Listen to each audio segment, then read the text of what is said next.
මට ඇත්තටම හිනහ ගියා සිද්ධි දෙකකට. ඔයාලා ෆ්ලඩ් එහෙම බලන්න ගියාද? ෆ්ලඩ් එහෙම බලන්න ගියාද? ගියේ නෑ. බලන්න යන්න හොඳ නෑ. ෆ්ලඩ් එනේ බලන්න තියෙන දේවල් නෙමෙයිනේ.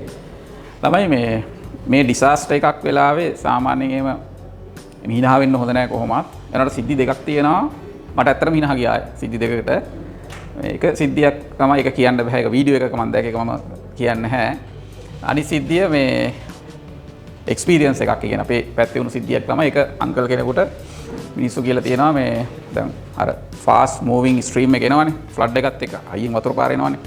ඒක දැන් ඒක පාරෙන් දානවා ඕවර්ෆ්ලෝ වෙනවා. ඒකට දැන් ෆුට් සයිකලේ අංකල් ඇවිල්ලා තියෙනවා. ෆුට් සයිකල් ෆුට් බයිසිකලේ තියෙනවනේ.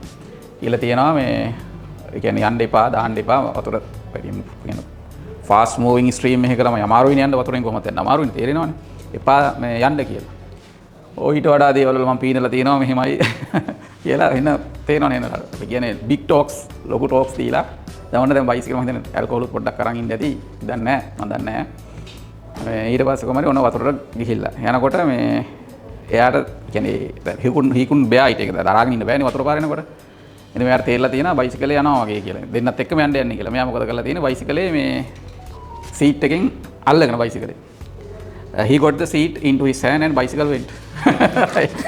සීට් එක අතේ තියෙන බයිසිකලේ ගිහිල්ලා. රයිට් ඒ කියන්නේ අර අපි කියන්නේ ඔකට පඬිතකමනේ. තම කතාව අහන්න නැති එකනේ. අහන්න නැති එක ළමයි ගොඩක් අයගේ තියෙනවා. ඕකට විතරක් නෙමෙයි ගොඩක් ඒවට තියෙනවා.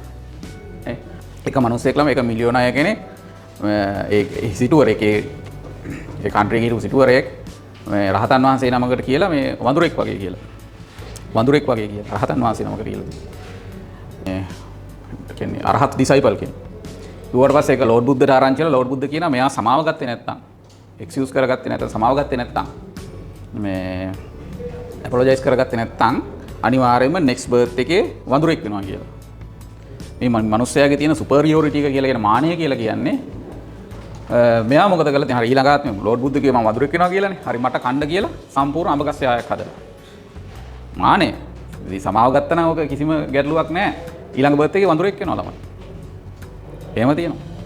ඒ සමහර කට්ටිය ඉන්නවා සමහර පෝස්ට් වලට ගියපුවම තනතුරු වලට ගියපුවම ඒගොල්ලෝ නිකන් මේ යුනිවර්සල් මොනාර්ච්ලා වගේ. ඒ කිව්වේ සක්විති රජවරු වගේ කියන්නේ පෝස්ට් එකෙන් මිනිසුන් කියන්නේ එයා නිකන් අර අපි කියන්නේ අහන්නේ නැහැ කියන දේවල් මිනිසුන්ව ගණන් ගන්න නැහැ. ඔතන ඔයාලත් ඉගෙන ගන්න කට්ටියනේ දැන්. ඔයාලා කවදා හරි වගේ එක එක පොසිෂන්ස් වලට යනවනේ.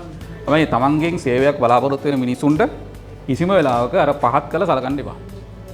වැඩක් නැහැ ළමයි. සමහර ඩොක්ටර්ස්ත් ඉන්නවා මම ඩොක්ටර්ස් විතර නෙමෙයි හැම ප්‍රොෆෙෂන් එකක්ම හැම ප්‍රොෆෙෂන් එකක්ම ඒ කියන්නේ තමන්ගෙන් සේවයක් බලාපොරොත්තු වෙන මිනිස්සෙකුට එහෙම සලකන්න එපා ළමයි. දැන් මම ගුරුවරයෙක් මමත් ඔයගොල්ලන්ට සේවයක් සලසනවා මම එහෙම කරනවද? මම එහෙම කරන්නේ නැහැ නේ. රයිට්. මේ ඒ වගේ තියෙනවා ළමයි සමහර කට්ටිය මේ මිනිස්සුන් එක්ක ගනුදෙනු කරන්න තේරෙන්නේ නැහැ. රයිට්. ඔක තියෙනවා ළමයි මානෙන් ඉන්න කට්ටියව ඊළඟ බර්ත් එකේ බල්ලෝ සහ වඳුරු වෙලා උපදින්න කියලා තියෙනවා. මට ගාතාව මතක නැහැ. එහෙම තියෙනවා. මානෙන් ඉන්නකට මොකක් හරි හේතුවක් හින්දා මානෙන් ඉන්නවනම් මොකක් හරි හේතුවක් හින්දා බල්ලෝ සහ වඳුරු වෙලා උපදිනවා කියලා තමයි කියන්නේ. ඒ ඇති මේක